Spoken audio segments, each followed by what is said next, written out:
buenos días, tardes, noches a quienes van a escuchar este conversatorio. Eh, em, Hemos sido invitados por la Universidad de Antioquia, quien está adelantando un trabajo para el Ministerio de Educación Nacional en el marco del proyecto CRECE. El ministerio está procurando que las escuelas, colegios, las instituciones educativas de todo el país implementen estrategias pedagógicas que cada vez más se acerquen a la formación integral de nuestros niños, niñas y jóvenes. Y esa formación integral implica muchas cosas. Hoy la conversación que vamos a tener con tres profesores, dos profesores, una profesora, que trabajan en diferentes regiones del país, va a centrarse en el tema de la diversidad, el tema de la alteridad y el tema de la democracia en la escuela.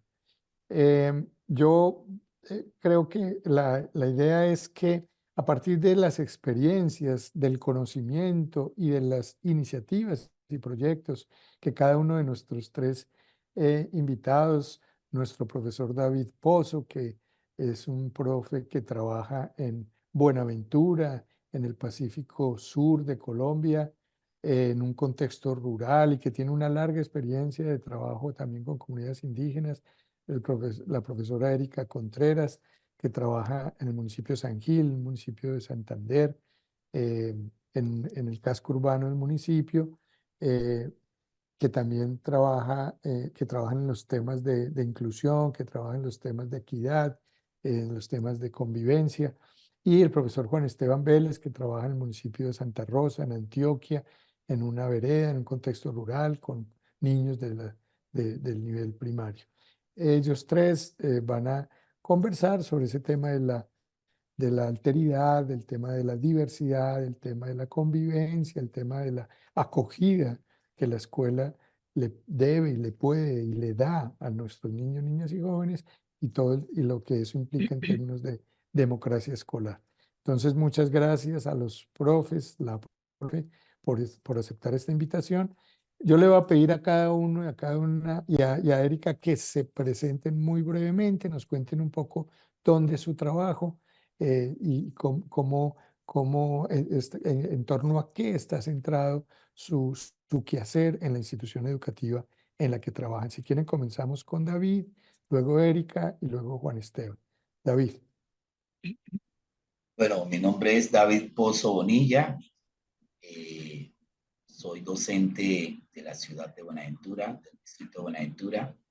Estoy en una escuela rural y pues siempre he trabajado en la parte de campo, en la parte rural, y soy un enamorado de trabajar, de ser maestro comunitario, maestro que le gusta meterse en los procesos para tratar de sacar o fomentar una educación con los niños y que podamos tener un mejor mañana con nuestros niños. Gracias, profesor. Profesora Erika. Un saludo especial. Mi nombre es Erika Contreras. Soy docente de profesión y maestra de corazón de un colegio público del municipio de San Gil, Santander. Siempre he estado trabajando en el departamento de Ciencias Sociales. Actualmente dirijo la especialidad técnica en turismo y el proyecto de mediación escolar, donde tenemos formación o escuela de formación en mediación escolar y resolución de conflictos. Y tenemos una escuela de formación para niñas en empoderamiento y liderazgo. Gracias, profesora Erika. Profesor Con Juan gusto. Esteban. Muy buenas tardes, compañeros. Mi nombre es Juan Esteban Vélez Marulanda. Soy educador de la Ecoescuela El Guayabo, que es una institución o una escuelita que queda a 10 kilómetros del municipio de Santa Rosa de Osos. También soy educador de una brigada dominical que se da en otra vereda del municipio llamada La Cejita, pero en este caso para posprimaria. Soy un enamorado del campo. creo y estoy con de desarrollo de nuestro país y considero que nosotros los educadores debemos o tenemos una tarea fundamental con ellos. Gracias, profesor Juan Esteban. Vamos a ir al grano, a entrar en materia. Lo primero es que nos cuenten, a partir de su experiencia, de sus vivencias, del campo en el que trabajan específicamente en sus instituciones educativas, cómo viven esta realidad que es propia de la escuela. Y es que a ella llegan niños, niñas, jóvenes de muy diferente procedencia. Es cierto que en algunos contextos pueden ser parte de una misma comunidad. Por ejemplo, el profesor David, que trabajó tantos años con la comunidad WOUNAM del Pacífico, pero de todas maneras, los niños son diferentes. Las niñas tienen subjetividades distintas, temperamentos, historias de vida incluso diferentes. Esta diversidad, esta heterogeneidad hace que el trabajo en la escuela a veces no sea fácil. Afortunadamente hay diversidad, diríamos, pero ¿cómo a partir de la experiencia ustedes han tramitado esa diversidad, esa diferencia, esa cantidad de historias de vida que se cruzan en la institución? ¿Cómo la manejan? ¿Cómo cómo la trabajan desde la escuela? Esa sería como la primera pregunta para que cada quien conteste desde su experiencia. Entonces, si quieren, comenzamos en el orden contrario al que hicimos la presentación. Comenzamos con Juan Esteban, si le parece. Claro que sí, profe. Alejandro, te contextualizo. En mi zona rural, los dueños de las fincas son muy pocos, ¿cierto? Ellos contratan familias que casi siempre están conformadas, papá, mamá e hijos. Pero ¿qué pasa en las fincas? Cuando cometen algún error, los despiden inmediatamente. Entonces lo que genera es que haya un cambio constante de niños en nuestras escuelas. Entonces cuando llevamos proyectos, se van nuestros niños que ya habían comenzado y llegan unos nuevos. En la jornada dominical nos pasa exactamente lo mismo, pero acontece de que como son mayores de edad, se van a trabajar en tomateras o en paperas y no continúan su proceso y luego ingresan otros nuevos. ¿Qué se hace en este caso? En la zona rural, lo que hacemos es que los jóvenes nuevos que llegan nos cuenten su historia, ¿cierto? Nos digan de dónde vienen, cuáles son sus creencias, cuáles son sus tradiciones. Al contar esto, se empieza a generar como un proceso de concientización en los demás que los escuchan, ¿cierto? Y se genera un proceso de conversación en el cual se conocen. Cuando empiezan a conocerse, se empiezan a limar y a estrechar esas diferencias, ¿cierto? Y se empiezan a generar vínculos de cooperación. Una segunda estrategia que se utiliza, además de contar las historias, es darles proyectos, objetivos comunes, en los cuales ellos a través de su diversidad aporten para que puedan llegar al cumplimiento de estos. Esas serían las dos primeras y las que he utilizado y con las cuales he obtenido unos buenos resultados. Qué bien, muchas gracias. Muy, muy interesante. Pero, y de una vez nos va mostrando que cada escuela es diferente, ¿no? Según el contexto geográfico, según el territorio. Entonces, una situación como la que vive Juan Esteban en en su escuela, pues es bien singular, ¿no? Esa movilidad, van, vienen, y bueno, y esa realidad de los muchachos que están en extraedad, ¿cierto? Juan Esteban, es lo que yo entiendo. Entonces, trabaja con ellos. ¿Sí? Sí, sí, y acá quiero añadir algo que es muy importante y que a mí me ha afectado, ¿cierto? Cuando hubo la unificación, por ejemplo, de las sedes rurales a una institución principal, el modelo de escuela nueva empezó a desaparecerse porque las escuelas rurales tenían que adoptar el modelo que venía de la escuela principal. Entonces, ¿qué hizo esto? que la homogeneidad que nos presentaba el modelo de escuela nueva se está perdiendo. Entonces, por ejemplo, cuando venía un niño de una escuela rural a otra escuela rural, venía con el modelo de escuela nueva y él seguía un proceso en el cual él ya sabía manejar las cartillas, ya sabíamos qué temas habían visto. Pero con esa unificación y con el éxodo que pasa constantemente en la zona rural, se está dando un proceso en el cual uno no tiene 5 grados, sino 10 grados, porque cada niño va en una etapa diferente. Claro, así es. Bueno, pero esa propuesta que ustedes están trabajando allá de contarse sus historias de vida, de intercambiar y conocer al otro, es muy importante. Sí, es muy importante y genera mucho conocimiento, ¿cierto? ¿Por qué? En este tiempo yo tengo un joven, por ejemplo, de Santander, tengo 3 niños de Cartagena y tengo un niño de Venezuela, ¿cierto? Al contar estas historias, ellos, por ejemplo, nos dan conceptos nuevos que nuestros estudiantes al escucharlos empiezan a incorporarlos dentro de su vocabulario y empiezan a entenderlo y que no se puede y comprenden que el lenguaje que nosotros utilizamos en determinado territorio, si lo utilizamos en otro, puede significar algo distinto, ¿cierto? Y al incrementar el vocabulario de nuestros niños, ellos empiezan a tener una mejor percepción de la realidad que los acoge, ¿cierto? Entonces, ese de contar historias es maravilloso. Qué bien, muy interesante. Profesora Erika, cuéntenos cómo vive usted esa realidad de la diversidad en su colegio. Bueno, voy a contextualizar un poco la realidad de mi institución educativa. Nosotros somos un colegio técnico con 2 sedes y 3 jornadas. Aproximadamente son más de 4.000 estudiantes sumando todo, con grupos de 40, 45 y 47 estudiantes.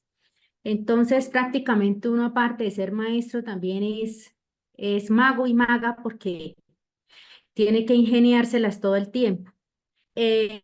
Cuando acogemos estudiantes en la institución que tienen otra procedencia, ya sea geográfica o tienen alguna necesidad especial de aprendizaje, pues con ellos se inicia un proceso diferente. Se establecen inicialmente, se vincula al padre de familia en absolutamente todo el proceso, se inician unos diálogos con apoyo de psicoorientación para conocer un poco la realidad del estudiante y frente a eso pues se gestiona y se vincula el estudiante a diversos proyectos comunitarios y de aprendizaje colaborativo. Yo considero que el primer paso para esto es el reconocimiento y la valoración de las diferencias. Y eso se logra a través de un espacio de diálogo. Para mí es muy importante dentro del aula y dentro de mis clases fomentar los círculos de diálogo, donde los estudiantes puedan mm, representar y expresar sus sensaciones y sus sentimientos.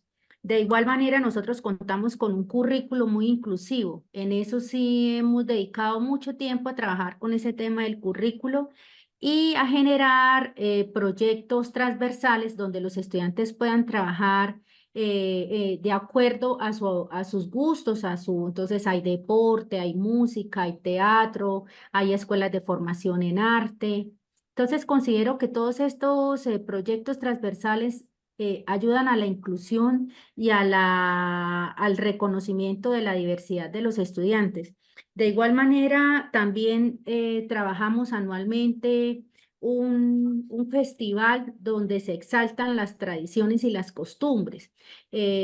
Cada estudiante por niveles, se hacen sexto, séptimo, bueno, yo hablo de bachillerato porque yo trabajo en 10 y 11, Ujú, pero ujú. se trabaja, por ejemplo, los sextos. Entonces, los 6 sextos de toda la institución se unen y trabajan un festival cultural donde exaltan sus bailes, sus tradiciones, su gastronomía. Y siento que eso es una forma también de incorporar y generar escenarios de encuentro a partir de Ujú, esas diversidades en la escuela.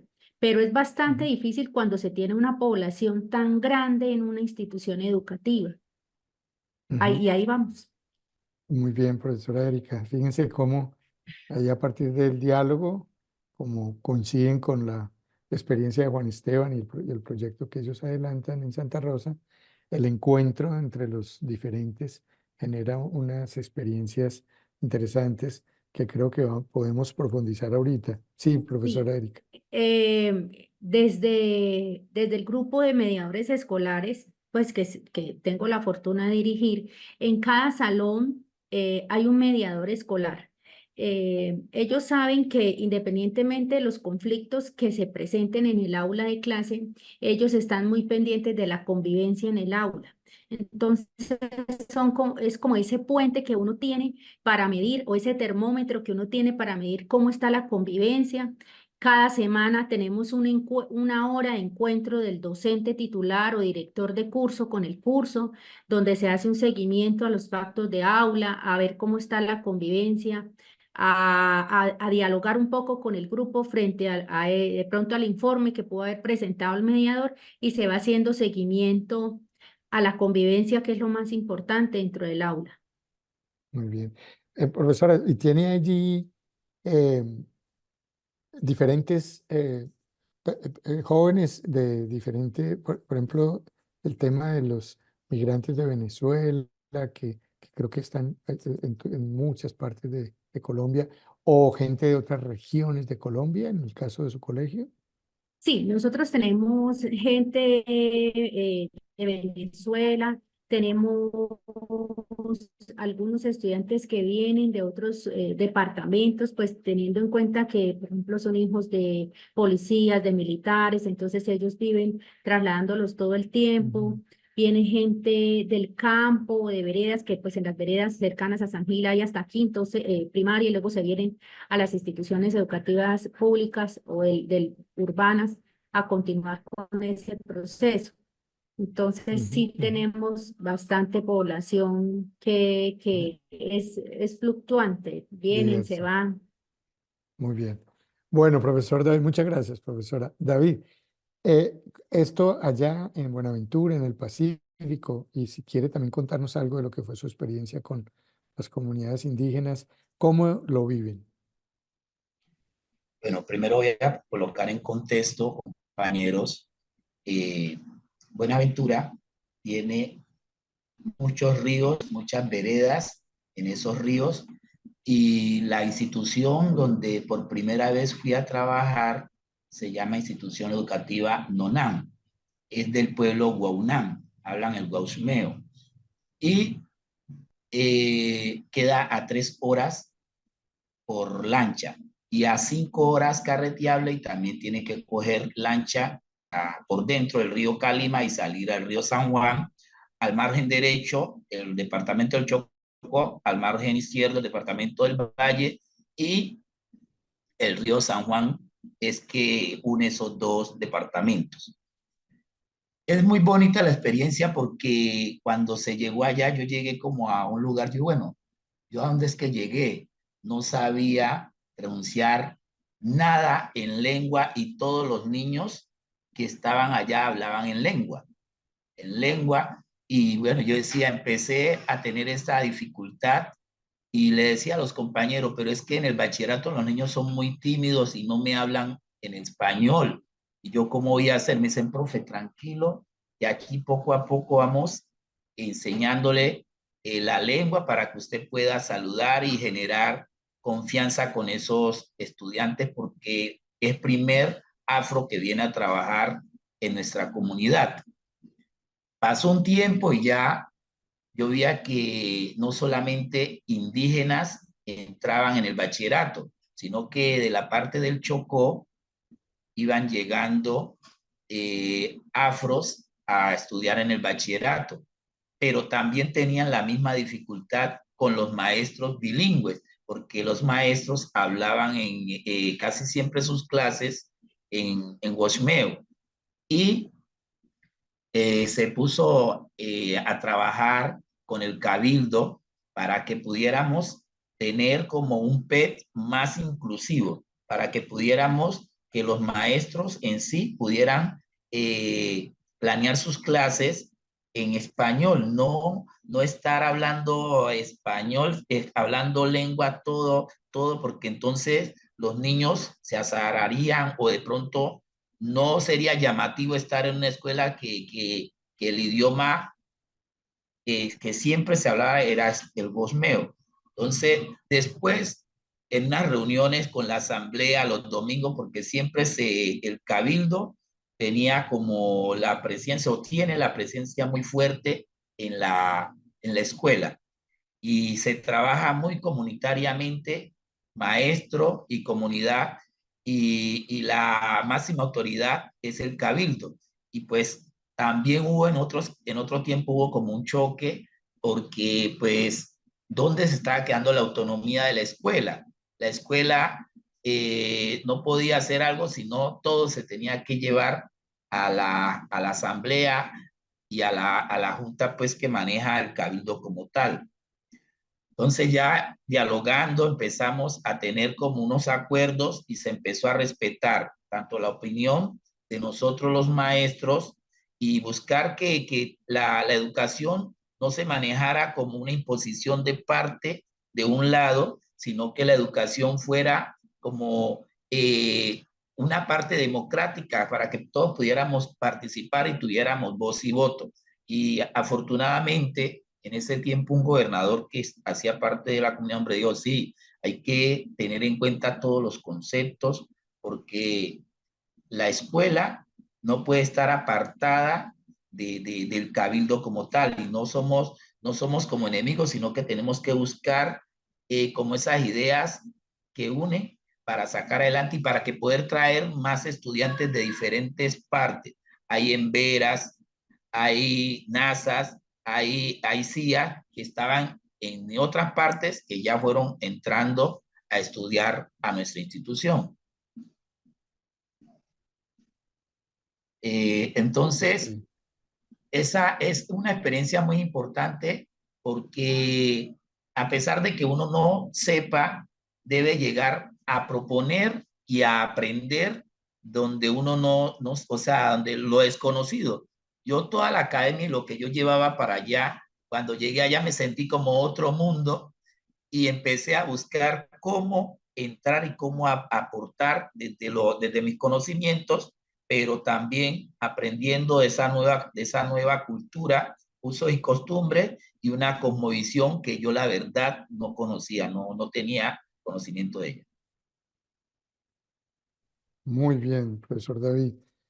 Muchas gracias. Bueno, ahí me parece sorprendente, en el caso del profesor David, pues cómo un maestro afro se encuentra con esa diversidad cultural. Es decir, de verdad la escuela, en todas partes, pero allá de manera muy especial, pues es un encuentro efectivamente de la diversidad, de cosmovisiones, de culturas, de lenguas, en el caso de David. Pero fíjense que las lenguas a veces también, si uno mira, Erika nos lo podría decir, la manera como un campesino, unos niños que vienen de contextos campesinos, hablan con sus propios códigos, digamos, que pueden ser diferentes a los que vienen de contextos urbanos, si vienen de otro país, si vienen de otras regiones. En fin, esa es la diversidad, esa es la heterogeneidad que habita la escuela, y que ustedes, los maestros, están viendo cómo manejar esa diversidad. Pero creo que ahorita les voy a hacer otra pregunta, pero en esa pregunta creo que se pudiera pensar este planteamiento. La escuela, de alguna manera, lo que permite es ampliar la visión del mundo de los niños, ¿cierto? A partir de la alteridad, a partir de la diversidad, a partir justamente de encontrarse con lo otro, con el que no conoce, con lo desconocido, incluyendo el conocimiento, la ciencia, el saber, pero también las experiencias de vida de otros. Esa es una de las más importantes tareas de la escuela: permitir pedagógicamente orientar a los niños para que accedan a otros mundos, ¿cierto? No es dejarlos en su pequeño mundo reducido y de su experiencia, sino abrirse a otras experiencias. Me parece que los tres testimonios que nos cuentan Juan Esteban, Erika y David muestran esa virtud de la escuela. Pero quiero ahora comenzar con David y hacemos la ronda de otra manera, hablando un poco de cómo, porque David ya lo alcanzó a mencionar, pero si pudiera profundizar, y también a partir de su experiencia ahora en Buenaventura, cómo esa experiencia pasa por la posibilidad de pensar la democracia en la escuela, y cómo la participación de los niños, de los padres de familia, de los mismos maestros, es importante. ¿Qué tan importante es? Incluso hablemos de las dificultades que hay, de los conflictos, de las tensiones, de los problemas a veces que conlleva la democracia y que a veces no siempre la democracia es posible, o a veces incluso a veces la democracia genera también otras dificultades. Hablemos de eso, muy desde la cotidianidad y desde la experiencia. Entonces, si les parece, David, comienzas Bueno, esto. profe Alejandro, mire que tanto en la institución educativa Atanasio Girardot como en la institución educativa NONAN, dos contextos totalmente diferentes, porque una es carreteable y queda en zona rural y la otra es marítima y también se puede navegable por el río, ¿no? Hay dos formas de llegar a esa institución. En la parte democrática, la escuela, en lo que es la NONAM, lo que es la comunidad como tal, siempre hace una asamblea y todo lo que se dice en esa asamblea se tiene que llevar a la escuela. Y los estudiantes se rigen por esas normas de lo que es el cabildo indígena. El cabildo es la máxima autoridad dentro de la comunidad. Y en la escuela nosotros hacemos no elecciones de personeros, sino que hacemos elección del gobernador estudiantil, un gobernador que es el que maneja, que tiene voz y voto dentro de la institución. Desde el grado preescolar hasta el grado 11 hay un gobernador que es el que lleva las inquietudes a los maestros. Allá no se habla de personero, que de otras cosas, figuras, no, se habla de una parte teniendo en cuenta los elementos que hay dentro de esa comunidad. Nosotros, cuando llegamos allá, después empezaba a llegar otros maestros afros que también se encontraron con ese problema del choque de culturas y de lo desconocido. También empezaron a hacer los procesos de la democracia, porque es que nosotros los maestros debemos de ser justos y equitativos, y al ser justos y equitativos estamos fomentando la democracia.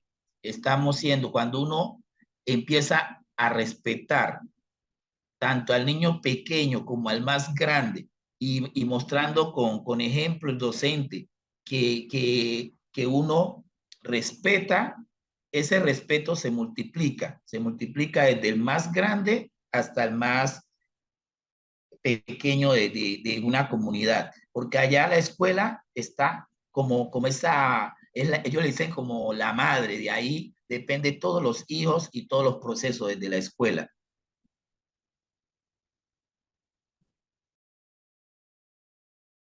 Qué bien, interesante cómo esas cosmovisiones enriquecen, digamos, la vida de la escuela, las prácticas y la propuesta de democracia escolar, que eso está en la ley 115, pero cómo en cada contexto territorial eso va adquiriendo ciertas características de sus propias modalidades.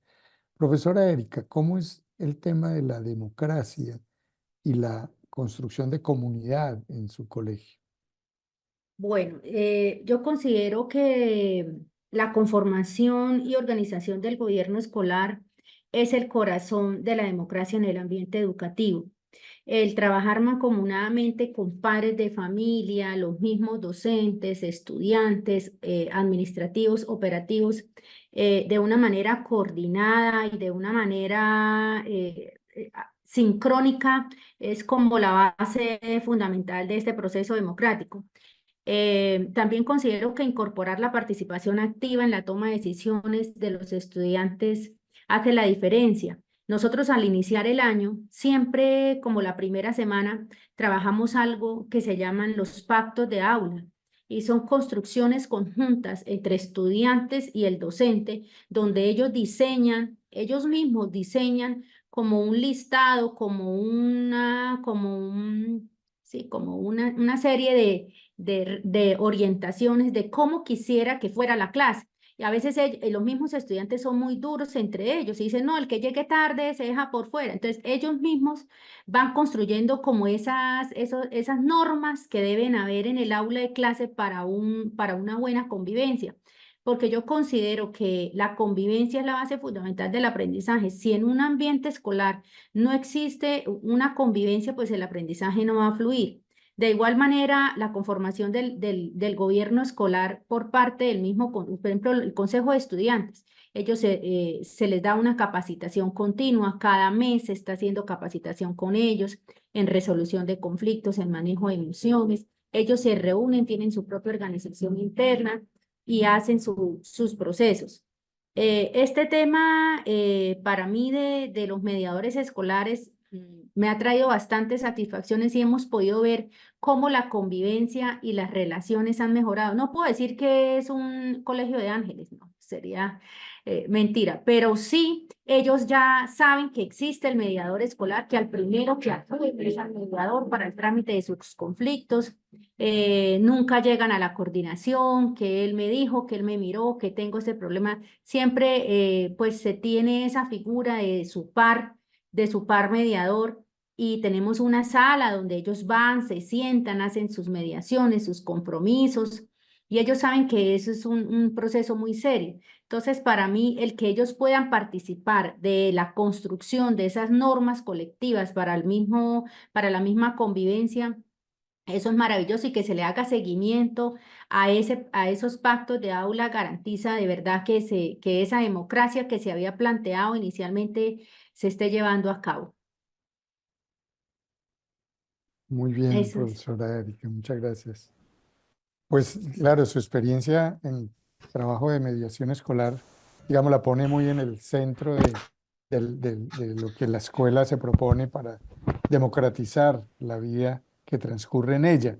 Entonces, pues, su experiencia debe ser muy, muy rica, pero también me imagino y yo insisto, hay que también hablar de las dificultades. Ahorita, en la tercera ronda, yo quiero que hablemos algo de eso, pero por ahora, Juan Esteban, cuéntenos su experiencia en su colegio.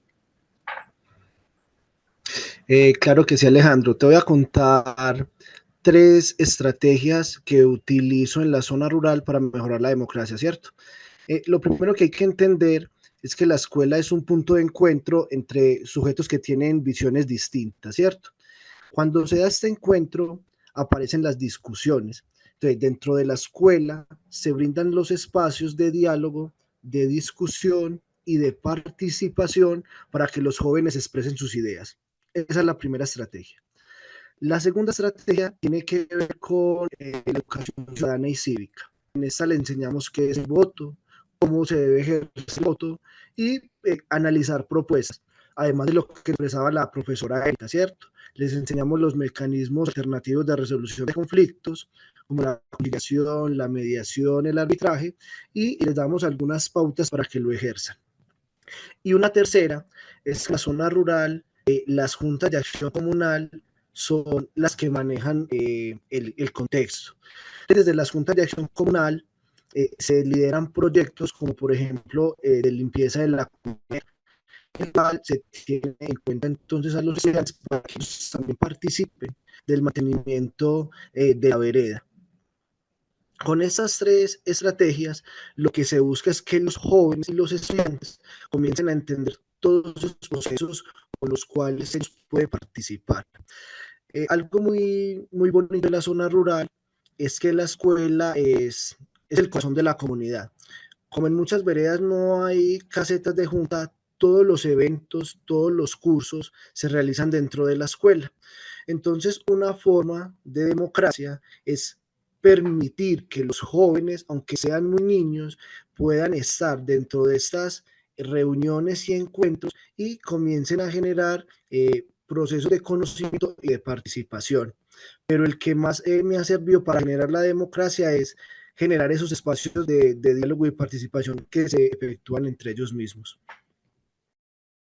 Muy bien, esa experiencia debe ser muy interesante, ¿no? Que esos niños estén en esas reuniones de adultos viviendo la democracia social en vivo y en directo, porque formar niños para la democracia es muy importante. Te cuento algo, claro. En las reuniones, por ejemplo, de la Junta de Acción Comunal, en la cual yo soy el secretario, eh, intentamos que participe al menos un estudiante para que él vea cómo es el proceso que se lleva dentro de la Junta y para ir motivándolo acerca de los temas que se tratan en esta, que casi siempre tienen que ver con el mantenimiento de la carretera y con las aguas que nos dañan las cunetas. Casi siempre se centran en esos dos aspectos. Bueno, y los profes dando ejemplo, ¿no? Participando en esos espacios. Usted está ahí en la junta, profesor David, la profesora Erika, o sea, actúan en la vida social también, tienen un liderazgo, un reconocimiento, la sociedad, las comunidades los valoran.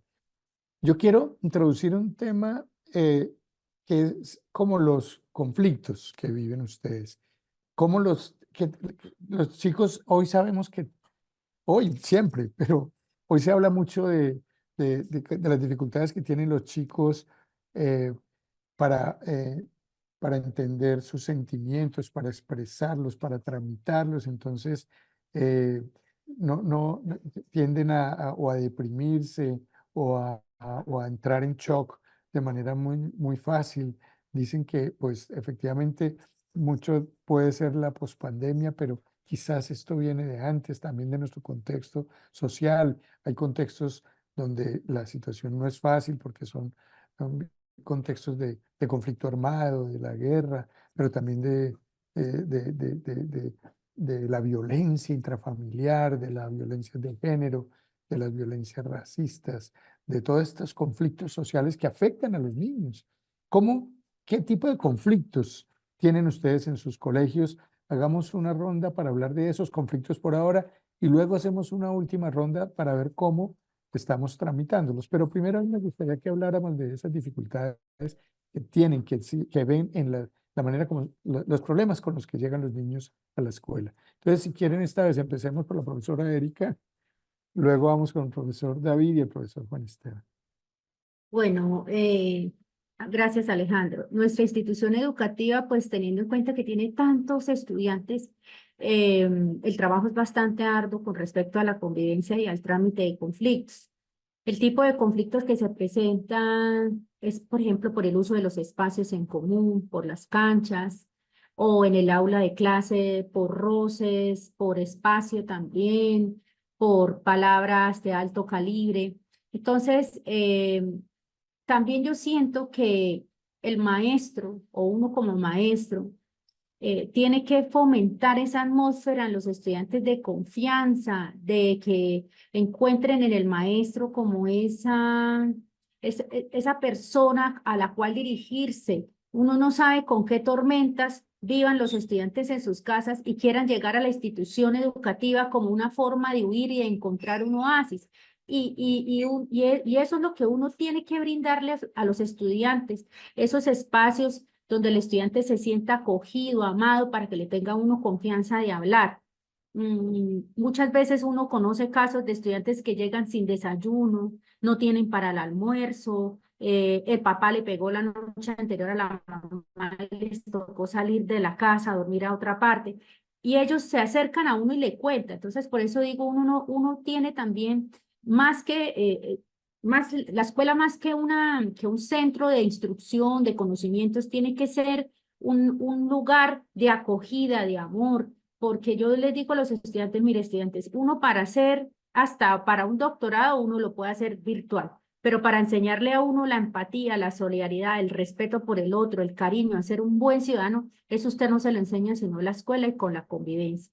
Entonces yo siento que también como maestros nosotros tenemos que siempre tener primero, en primer renglón, esa parte humana, esa parte solidaria con el estudiante, reconocer también su situación. Uno sabe, uno dice, ay, pero usted siempre molesta, usted es más cansón, pero uno no sabe qué hay detrás de ese estudiante. Entonces que el estudiante tenga esa confianza de pronto. Pues yo sé que ahorita uno se cuida mucho, sobre todo en mi institución educativa, uno se cuida mucho de que cuidado lo abraza, cuidado se le acerca por el tema de este tema del respeto por el otro. Pero yo en contra de todo yo los abrazo, buenos días, ¿cómo estás? Hoy te quedó muy lindo ese corte de cabello, o sea, y eso el estudiante inmediatamente le aflora la sonrisa, se siente querido, amado, reconocido. Yo siento que eso tiene que ser la escuela, un espacio de reconocimiento, de amor, de acogida. Es importante esa parte. Muy bien, Entonces, muchas gracias, profesora Erika. Bueno, profesor David, ¿cómo es el tema de los problemas con los que llegan los niños en su comunidad, en su colegio? Bueno, actualmente, hablemos de la parte donde estoy actualmente. Dejemos un poquito lo de los indígenas. Acá, porque en Buenaventura, acá ya en la zona donde estoy, se ve mucho la violencia. Se ve que vivimos y los niños, uno lo siente, lo vivimos nosotros los maestros y también lo sienten los estudiantes. Y uno cuando llega al aula de clase ve a estudiantes que tienen temor, que hay estudiantes que no hablan porque en el barrio no pueden salir o no pueden hablar. No, los papás le dicen, vea lo que vea, escuche lo que escuche y no lo comente. Entonces llega a la escuela y uno les pregunta y va generando confianza con ellos y entonces se van soltando. Algunos vienen con hambre y entonces cuando es la hora de comer, se les da el refrigerio y si de pronto la señora que los prepara sobró un poquito, ahí se le dice, hombre, démele a Julano, que uno ve que tienen más necesidad. Hay niños que tienen una necesidad. Entonces, yo me pongo en los zapatos de esos niños porque vienen con el temor y vienen con hambre. Entonces, están con el temor de que no, de que cuando regrese los vayan a dejar el bus escolar, porque tenemos el bus escolar pasa porque está retirado de la sede principal. Vamos, va bajando y va recogiendo los estudiantes y también los vamos dejando cuando.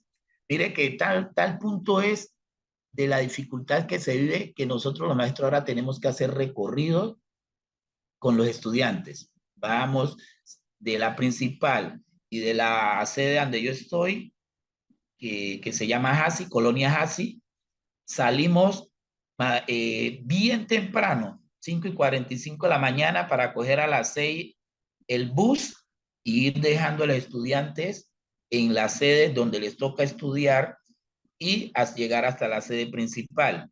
Hay niños que se le ve la tristeza. Muy pocas veces, así como está la situación de estas bandas que hay en Buenaventura y esto es que hay una cantidad de cosas horribles que, que uno se siente hasta con el temor de ir a la escuela. Sin embargo, uno tiene que sacar fuerza donde no hay y seguir y pedirle a Dios todos los días de que no nos vaya a pasar nada, ni les vaya a pasar nada a nuestros estudiantes. Pero así está la situación acá en el Pacífico.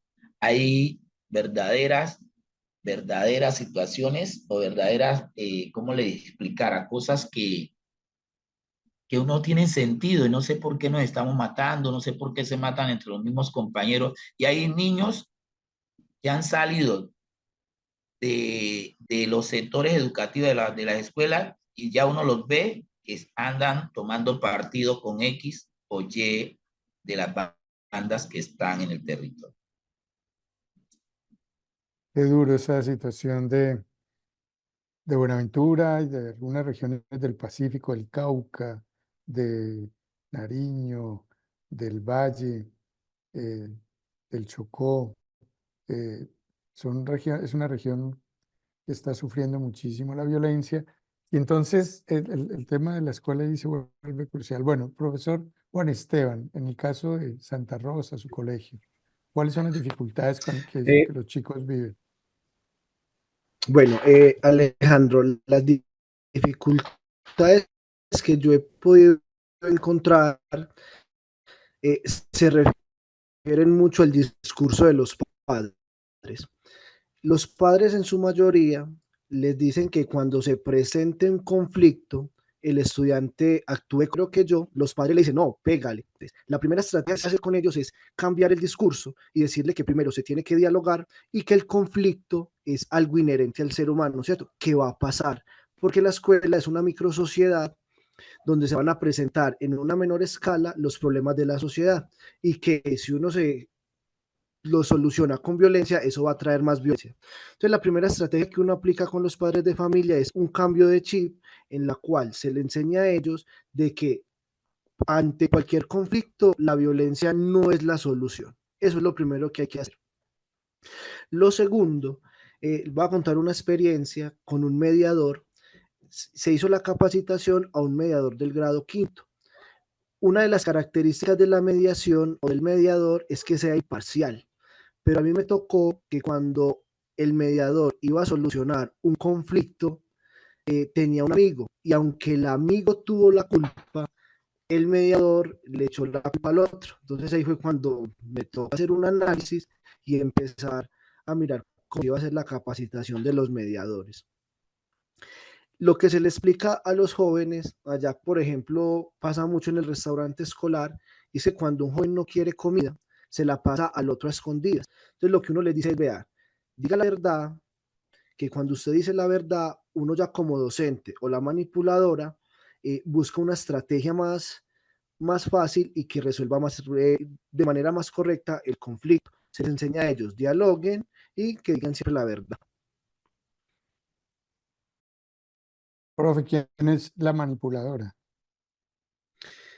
Bueno, la manipuladora es la persona que nos prepara, en mi escuela se da preparado en sitio el desayuno y el almuerzo porque es jornada única. La manipuladora es una señora, en este caso se llama María Isabel, que es capacitada pues por el municipio, ¿cierto? Cada uno de los estudiantes aporta 5.000 semanal para poder mantener pues lo del gas, mantener todos los utensilios de la cocina y se les da desayuno y el almuercito. Manipula los alimentos, no a los niños. Exacto, manipula los alimentos, muy bien, esa claridad está muy buena.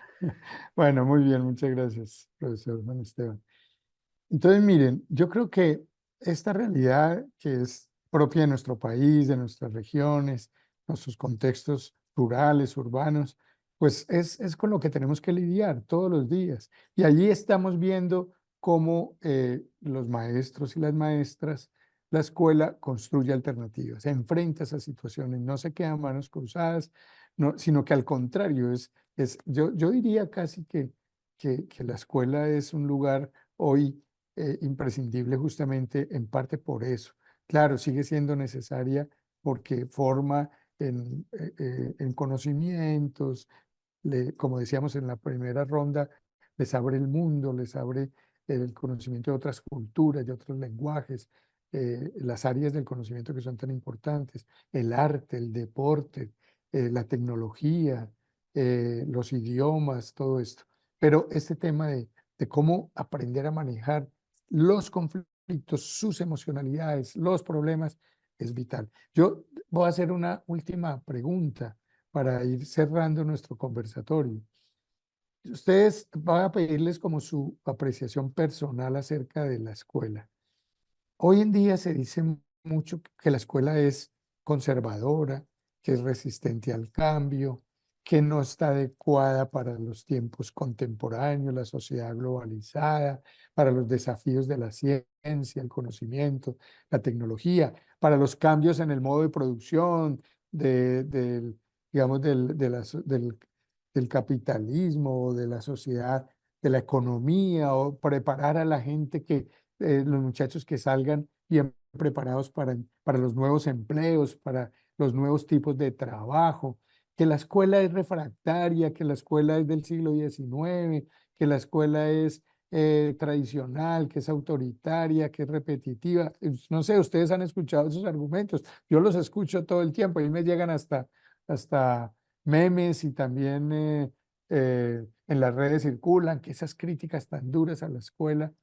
Yo les pregunto a ustedes, profes, ¿de verdad ustedes creen que eso es la escuela?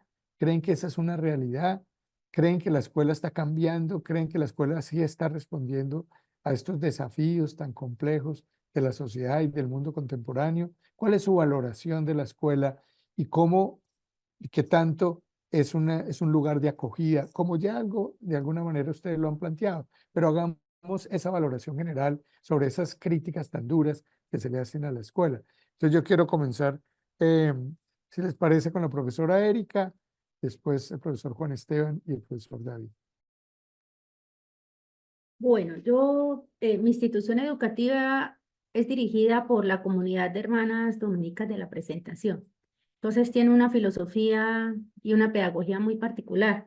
Sin embargo, yo considero que el papel de la escuela en la sociedad, pues, es esencial y multifacético. A mí me gustó algo que dijo Juan Esteban y dijo que la escuela es el corazón de la comunidad.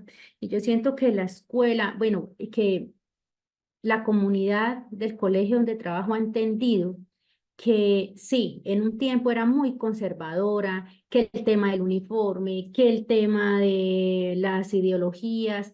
Entonces, más o menos hace como unos 10 años para acá ha entendido que se tiene que evolucionar, que tiene que ser, como la escuela tiene que ser el centro de todas las interacciones, donde se permitan vivir esas particularidades y esas diferencias que hay, pues obviamente con una instrucción, con orientando a los estudiantes hacia una filosofía institucional. Entonces, yo considero que la escuela tiene que ser como esa institución, aparte de ser de formación, tiene que ser ese lugar donde se fomenten diversas prácticas para permitir que el estudiante pueda desarrollar su personalidad en todos los aspectos.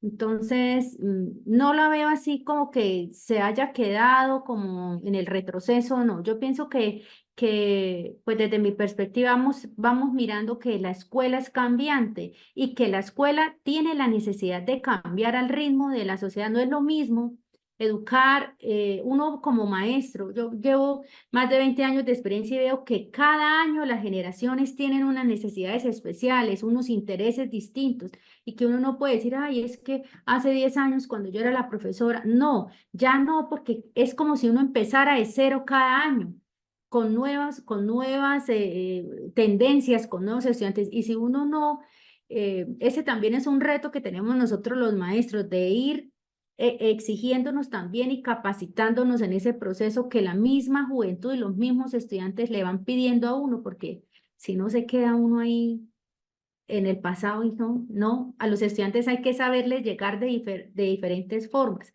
No podemos tampoco, por ejemplo, pelearnos con la tecnología, hay que mirar cómo nosotros aprendemos y cogemos eso a beneficio de nosotros. Entonces también pienso que es un reto para uno como maestro que le exige la escuela evolucionar al ritmo que vienen cada vez los estudiantes, que para mí son ritmos cada año completamente distintos. Muy bien, muchísimas gracias. Profesor David.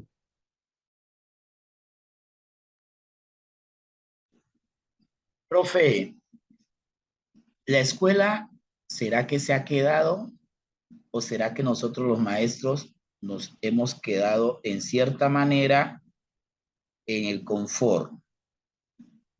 ¿Por qué? ¿Por qué digo esto? Porque es que hay veces nosotros como docentes hablamos bonitos y la realidad es otra. Cuando estamos con los estudiantes, actuamos de otra forma a cuando estamos entre nosotros los maestros, ¿sí? Porque hay veces no es, no es como se pinta tanto. Creo yo que la escuela se ha ido quedando en algunos aspectos. Y también, hay que buscar las consecuencias de que se ha quedado. Ha avanzado la tecnología, lo acaba de decir la profe, y nosotros nos estamos quedando acomodados, sentados, y no queremos, en algunos casos, no todos, no voy a generalizar, pero en algunos casos sí vemos que hay mucha flojera o de parte de algunos compañeros, porque hay de todo en la viña del Señor, hay de todo. Entonces, la pregunta es, si está cambiando, si la escuela se ha quedado o no hemos quedado algunos en algunos aspectos. Ha avanzado, los muchachos avanzan y se vuelve la escuela no tan llamativa y a la sociedad como tal, de hecho, nos atacan demasiado. Por algo será, algo está pasando de que tanto ataque llegue a la escuela. Tenemos que entrar a hacer como un alto en el camino y mirar en qué estamos fallando. Bueno, es una visión autocrítica. Muy bien, profesor David, muchas gracias. Profesor Juan Esteban. Buenos profes. La escuela, desde mi punto de vista, se ha quedado atrasada en tres aspectos. Primero, en el currículo. Yo creo que el currículo es demasiado largo y muy poco profundo. Queremos darle a nuestros estudiantes un montón de conocimiento que no tiene utilidad práctica, por lo cual ellos no lo aprenden.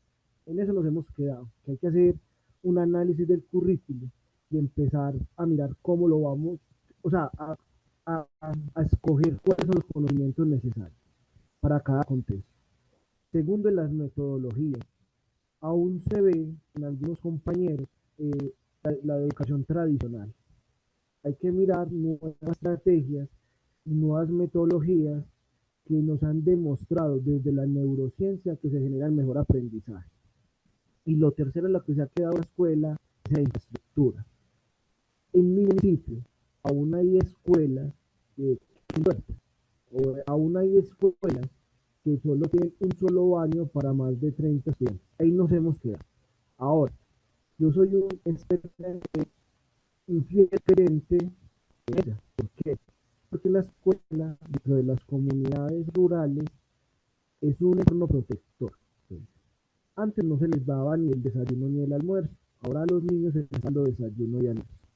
En las horas de la tarde se les están dando espacios para que ellos de forma extracurricular trabajen en sus centros de interés, arte, deporte, música, lo que permite al joven un proceso de trascender, ¿cierto?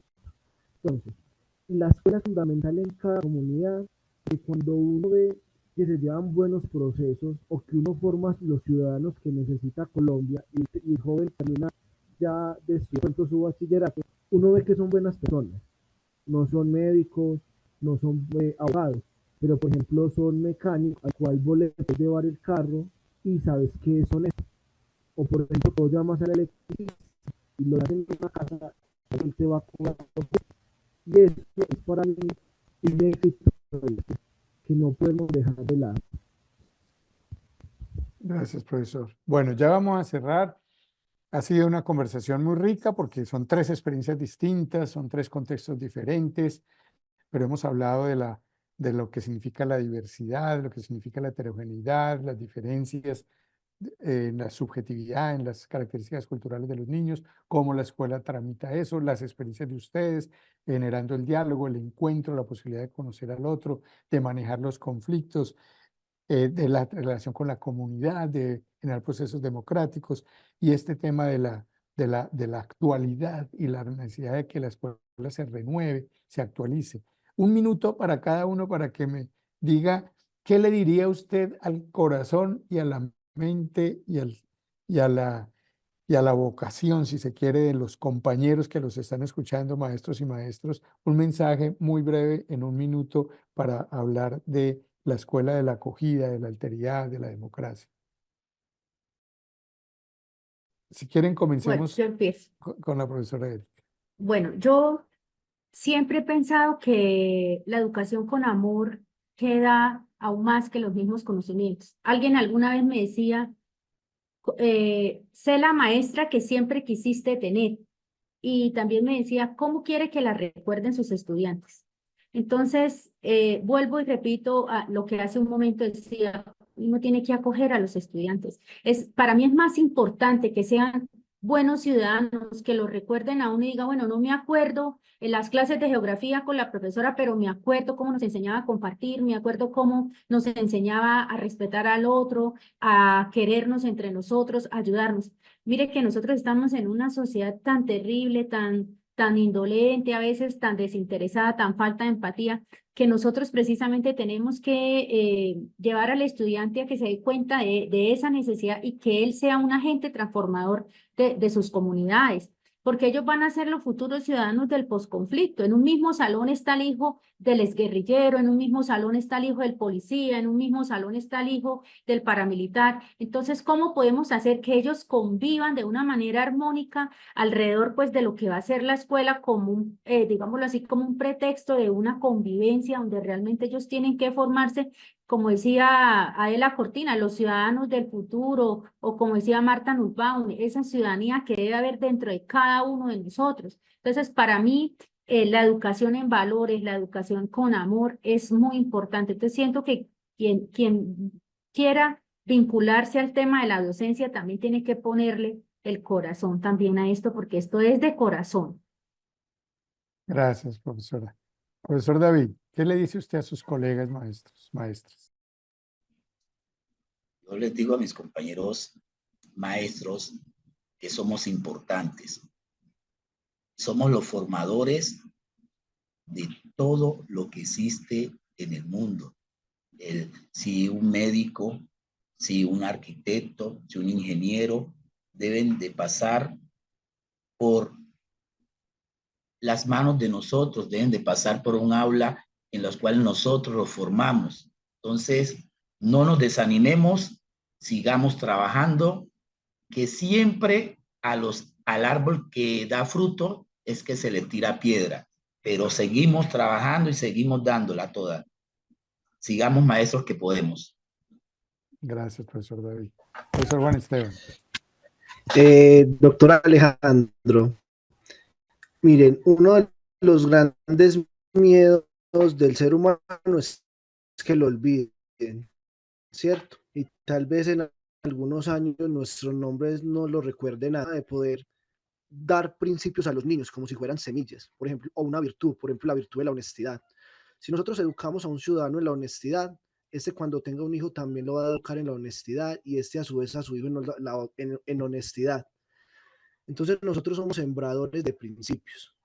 Tal vez no se nos recuerde en un tiempo, pero siempre esos principios que nosotros podamos darle a nuestros jóvenes, ellos los van a multiplicar. Si todos los maestros trabajamos conjuntamente, como dice un dicho, solo llegamos más rápido, juntos llegamos más lejos. Yo creería que en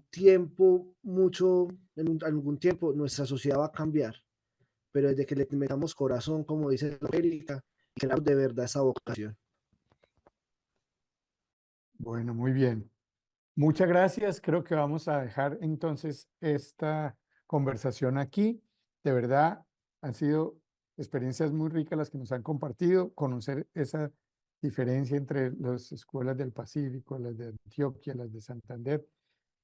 Habla de la diversidad que hay en el país también y el papel que juega la escuela. Yo creo que hay una consigna que estamos movilizando en varias partes, y hay que volver a la escuela, recuperarla, valorarla, y yo sí creo que esa renovación pedagógica en la que estamos empeñados, pues es urgente, y eso lo podemos hacer es con maestros y maestras como ustedes. Muchísimas gracias por haber estado con nosotros. Feliz tarde, feliz día, feliz noche, sea el momento en que estén escuchando este video.